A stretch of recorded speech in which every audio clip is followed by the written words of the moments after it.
500 600 ಕಿಲೋಮೀಟರ್ಗಳಿಂದ ಇವತ್ತು ಏನು ರಾಜಧಾನಿಯತ್ತ ಮಕ ಮಾಡಿದ್ದೀವಿ.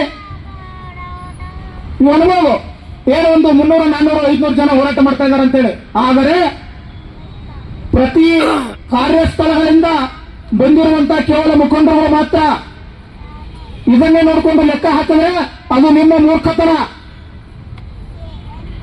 ಸ್ಥಳೀಯವಾಗಿ ನೌಕರರಿಗೆ ಯಾರಿಗೂ ಕೂಡ ಸಂಸ್ಥೆಯ ದೈನಂದಿನ ಕಾರ್ಯಾಚರಣೆಗೆ ಅಡೆತಡೆ ಆಗದಂತೆ ಹೆಚ್ಚಿನ ಸಂಖ್ಯೆಯಲ್ಲಿ ಭಾಗವಹಿಸಬೇಕು ಅಂತ ಕರೆ ಕೊಟ್ಟಿದ್ದೀವಿ. ಬಸ್ ನಿಲ್ಲಿಸಬೇಕು ಅಂತ ಕರೆ ಕೊಟ್ಟರೆ ರಾಜ್ಯದಲ್ಲಿ ಒಂದು ಚಕ್ರ ಉದ್ಯೋಗವಿಲ್ಲ.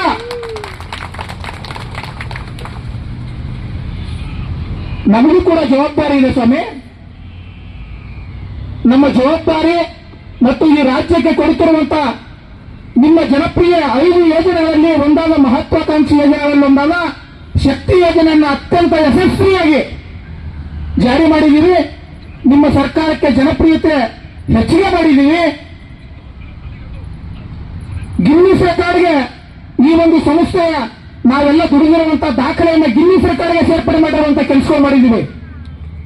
ಈ ನಮ್ಮ ಸಂಸ್ಥೆಗೆ ಸಾವಿರಾರು ಪ್ರಶಸ್ತಿಗಳನ್ನು ತಂದುಕೊಟ್ಟಿದ್ದೀವಿ. ನೀವು ಯಾರು ಪ್ಯಾನ್ ಕಾರ್ಡ್ ಕೂತ್ಕೊಂಡು ದುಡಿದಿರುವಂತವ್ರು ತಂದಿಲ್ಲ. ಆ ಕ್ರೆಡಿಟ್ ಏನಾದ್ರೂ ಹೋಗ್ಬೇಕು ಅಂತಂದ್ರೆ ಈ ದುಡಿಯುವಂತ ವರ್ಗಕ್ಕೆ ಹೋಗ್ಬೇಕು. ಆದ್ರೂ ಸಹ ಇಷ್ಟೊಂದು ತಾತ್ಸರತೆ ಸರಿಯಲ್ಲ.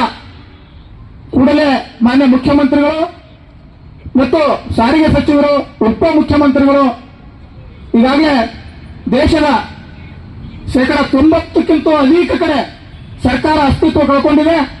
ಇವತ್ತು ಏನಾದರೂ ಅತಿ ದೊಡ್ಡ ಪಕ್ಷವಾಗಿ ಉಳ್ಕೊಂಡಿದೆ ಈ ದೇಶದಲ್ಲಿ, ಕರ್ನಾಟಕ ರಾಜ್ಯದಲ್ಲಿ.